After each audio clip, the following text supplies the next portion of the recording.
कर्णावती में युवा राजा पुष्पसेन का राज्य था। जब उसकी सवारी निकलती तो लोग कतारबद्ध खड़े रहकर उसके दर्शन करते। जहाँ किसी सुंदर युवती पर उसकी नजर पड़ती तब मंत्री को इशारा मिल जाता। फिर रात्रि को वह सुंदरी महल में पहुंचाई जाती। फिर भले किसी की कन्या हो अथवा किसी की दुल्हन। एक बार एक गरीब कन्या जिसके पिता का स्वर्गवास हो गया था, उसकी माँ चक्की चलाकर अपना और बेटी का पेट पालती थी। वह स्वयं भी कथा सुनती और अपनी पुत्री को भी सुनाती थी। हक और परिश्रम की कमाई, एकादशी का व्रत और भगवान नाम जप, इन सबके कारण उस 16 वर्षीय कन्या का शरीर बड़ा सुगठित था और रूप लावण का तो मानो अंबार थी। उसका नाम था सोयसा। सबके साथ सोयसा भी पुष्पसेन को देखने गई। सोयसा का ओज तेज और रूप लावण देखकर पुष्पसेन ने अपने मंत्री को इशारा किया। मंत्री ने कहा, जो आज्ञा। अब मंत्री ने जांच करवाई तो पता चला कि उस कन्या का पिता है नहीं, माँ गरीब विधवा है। तब मंत्री ने सोचा यह काम तो सरलता से हो जाएगा। मंत्री ने राजा से कहा, राजन, लड़की को अकेले क्या लाना, उसकी माँ को भी साथ ले आए। महल के पास एक कमरे में पड़ी रहेगी, झाड़ू बुहारी करेगी, आटा पीसेगी, उनको केवल खाना देना है। मंत्री ने युक्ति से सोयसा की माँ को महल में नौकरी दिलवा दी। इसके बाद उस लड़की को महल में लाने की युक्तियाँ खोजी जाने लगी। उसको बेशर्मी के वस्त्र दिए, जो वस्त्र कुकर्म करने के लिए वेश्याओं को पहनकर तैयार रहना होता है। मंत्री ने ऐसे वस्त्र भिजवाए और कहलवाया कि राजा साहब ने कहा है सोयसा ये वस्त्र पहनकर आओ। सुना है कि तुम अच्छा भजन गाती हो, अतः आकर हमारा मनोरंजन करो। यह सुनकर सोयसा को धक्का लगा। जो बूढ़ी दासी थी और ऐसे कुकर्मों में साथ देती थी, उसने सोयसा को समझाया कि ये तो राजाधिराज पुष्पसेन महाराज हैं। महाराज के महल में जाना तेरे लिए सौभाग्य की बात है। इस तरह उसने और भी बातें कहकर सोयसा को बहुत पटाया। सोयसा कहती है, मैं भजन गाना नहीं जानती हूँ, मैं नहीं आऊंगी।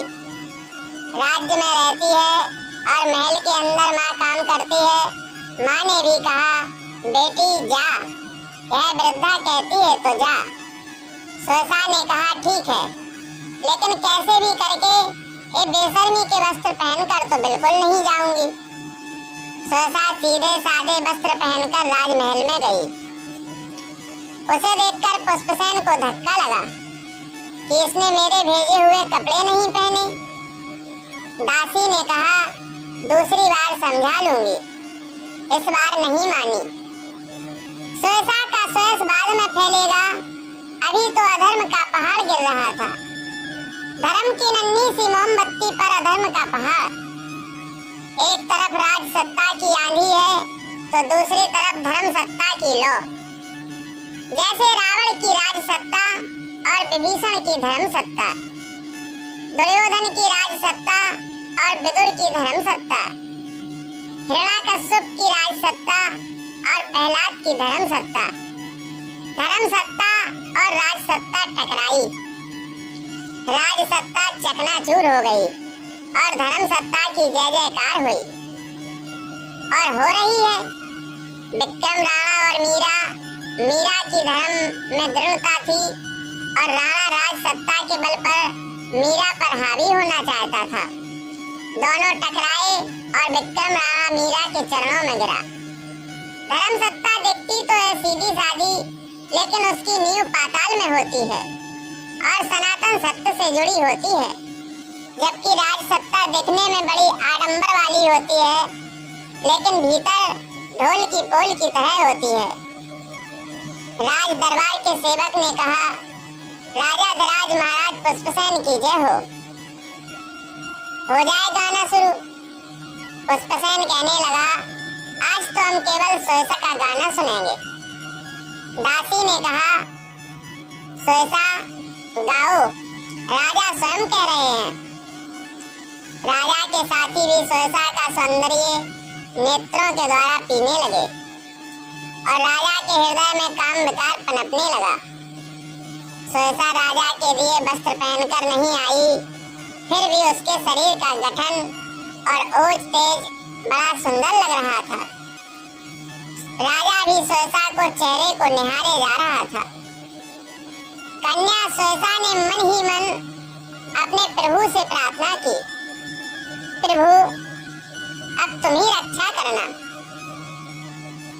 आपको भी जब धर्म और अधर्म के बीच निर्णय करना पड़े तो धर्म के अधिष्ठान स्वरूप परमात्मा की शरण लेना, क्योंकि परमात्मा आपका मंगल करेंगे। उन्हीं से पूछना कि अब मैं क्या करूं। अधर्म के आगे झुकना मत, परमात्मा की शरण में जाना। और उसी प्रकार दासी ने सोयसा से कहा, गाओ, संकोच ना करो, देर ना करो, राजा नाराज होंगे।